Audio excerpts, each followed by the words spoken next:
And remember, you can't change it once you start. Hi, it's CC Ulick, and this is Green Tree Gathering Storm, and today I am going to be demonstrating harnessing, why I harness the way I harness.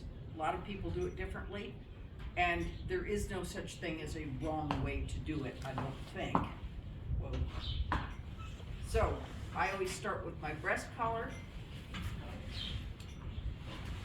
And the reason I do is because some of my breast collars have a false martingale on them. And when they have a false martingale, then that needs to be on before you fasten your girth. So, come on in closer.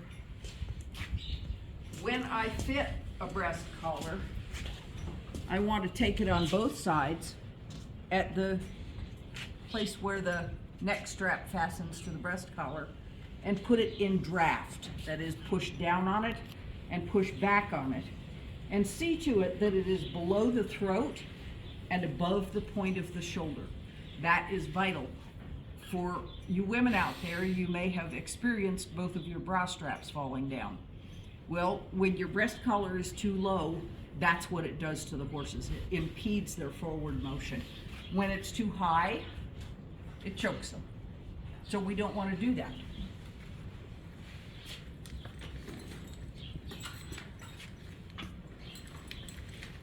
My next piece is the saddle, back strap, crupper, and breeching, which I've decided it's all going to be one piece right now. So I put my arm under my saddle, get hold of my breeching so that it is on my arm, and then I take my saddle and throw it over them just like I would with a saddle, a riding saddle. I then take the outside of my breeching, the off side of my breeching, and bring the whole thing back up over his hips. When I'm doing this, I make sure that I'm standing very close to the horse so that if they decide to kick, they're going to push me rather than get in a good blow. I unbuckle my crupper if it's a buckled one. Then I pull the tail out of the breeching. And when I put a crupper on, I want to take that tail right straight up over their backs. I fit my crupper up underneath the tail. Come this way. So it's snug. Then drop the tail down. And if they clamp against me when I'm lowering the tail, then we go up and down until such time as they give that up. Then I buckle my crupper and go forward on the off side and draw my saddle forward to where I want it. This is blessedly set right for him. Come over this way. So when I set my saddle, this probably looks very far back to some of you. When I set my saddle, I want it at least a hand's width behind the last hair of the mane. Because as anything with vertebrae begins to move, their backs shorten up. Anything where there's vertebrae has to shorten up in order for them to move. Like watching a snake. Like a saddle, I make sure that everything on this side is straight.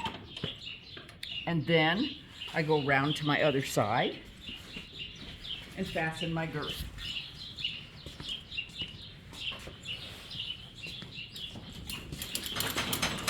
Stop, you're being silly.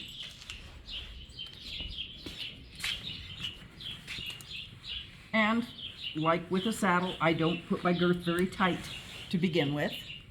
I leave it somewhat loose, and then I could go back to it and tighten it up. And you see that my whole back strap flipped over, so I'm going to make sure that it's loose and by itself. The next thing I do is add my driving lines.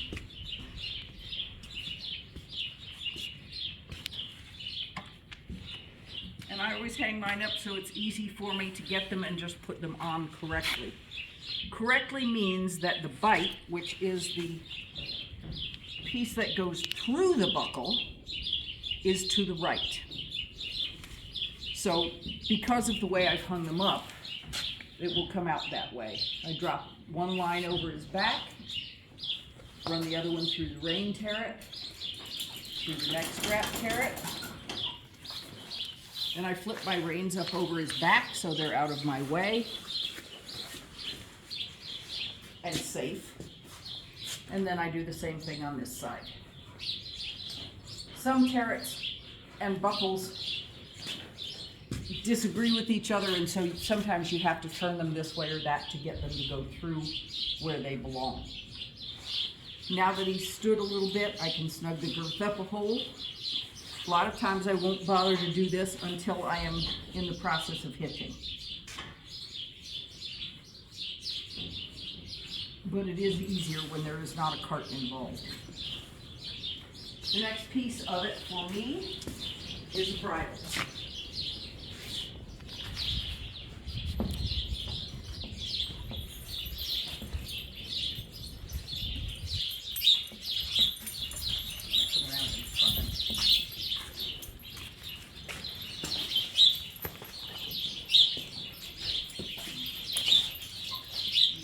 He's a very well-groomed horse. No, he's not going anywhere yet.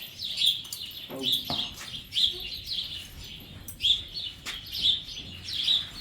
I fit my cavesson.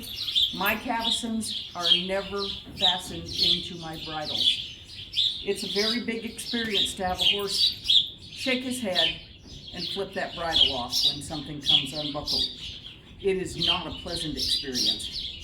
I have actually had that happen, but because I had a cavesson on separately, I had something to grab. I was able to get out of the cart, step up, grab the cavesson, which controlled the horse, and then get the bridle back on. When I fit my cavessons, I like them a thumb's width below the facial ridge, this piece here. On each side.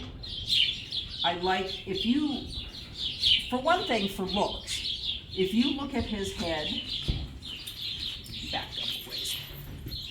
If you look at his head with the cavesson sitting here, he has a short, pretty head. If you look at his head with the cavesson down here, all of a sudden we've added a whole lot of length to his head. And I don't find that attractive, so I set mine up. The other thing is, I want to be very careful to not have my cavesson down on their nasal bones because they can be broken. And I don't want to do that.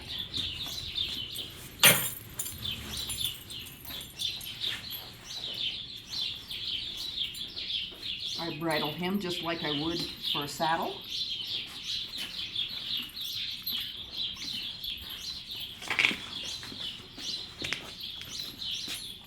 Bridle was not on him last, so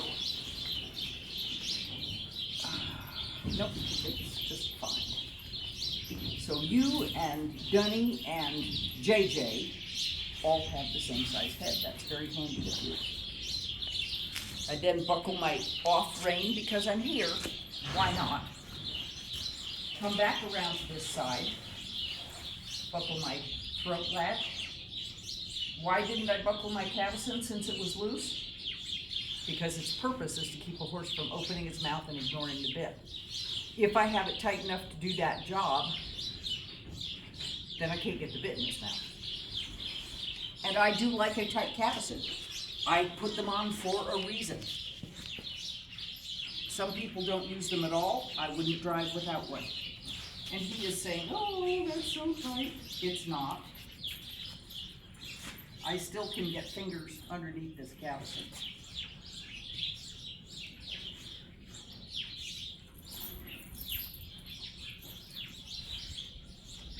And fasten on this bit, because it's a Liverpool bit, I fasten my curb chain and then attach my other rein. The reason I don't attach my rein first is because then it's in the way of the other things that I'm doing. So I now have a fully honest horse. Thanks for watching. Please subscribe to our channel.